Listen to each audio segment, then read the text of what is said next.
বৃহস্পতিবার সন্ধ্যায় উদয়পুর শহরের ব্যস্ত রমেশ চৌমুহনী এলাকায় ব্যাপক নাকা চেকিং অভিযান চালায় গোমতী জেলা পুলিশ। অভিযানে উপস্থিত ছিলেন জেলা পুলিশ সুপার, অতিরিক্ত পুলিশ সুপার, উদয়পুর মহকুমা পুলিশ আধিকারিক, ট্রাফিক দপ্তরের আধিকারিক এবং উদয়পুর মহকুমার শাসক ত্রিদীপ সরকার। চেকিং চলাকালীন বিভিন্ন যানবাহনের নথিপত্র, ড্রাইভিং লাইসেন্স, হেলমেট ব্যবহার, মদ্যপ অবস্থায় গাড়ি চালানো এবং অন্যান্য ট্রাফিক নিয়ম ভঙ্গের বিষয়গুলো খতিয়ে দেখা হয়। পাশাপাশি সন্দেহভাজন যানবাহন ও ব্যক্তিদের তল্লাশি চালানো হয়। জেলা পুলিশের পক্ষ থেকে জানানো হয়েছে, শহরে আইন শৃঙ্খলা বজায় রাখা, অপরাধমূলক কর্মকাণ্ড রোধ এবং সাধারণ মানুষের নিরাপত্তা নিশ্চিত করতেই এই বিশেষ অভিযান পরিচালনা করা হচ্ছে।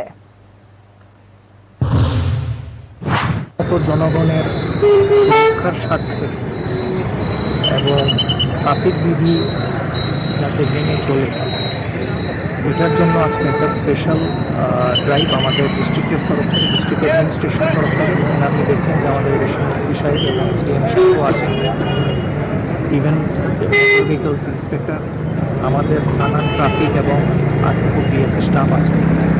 বেসিক্যালি আমরা যেটার উপর ড্রাইভটা নিচ্ছি সেটা হচ্ছে ড্রাঙ্ক অ্যান্ড ড্রাইভিং, হেলমেটলেস ড্রাইভিং, যারা বেপরোয়াভাবে গাড়ি চালাচ্ছে, যাদের তিনটে ক্লাস আছে, যারা ট্রিলিয়ন লাইসেন্স, তাদের এগেনস্টে আমরা লফুলি যে অ্যাকশন নেওয়ার আমরা নিচ্ছি।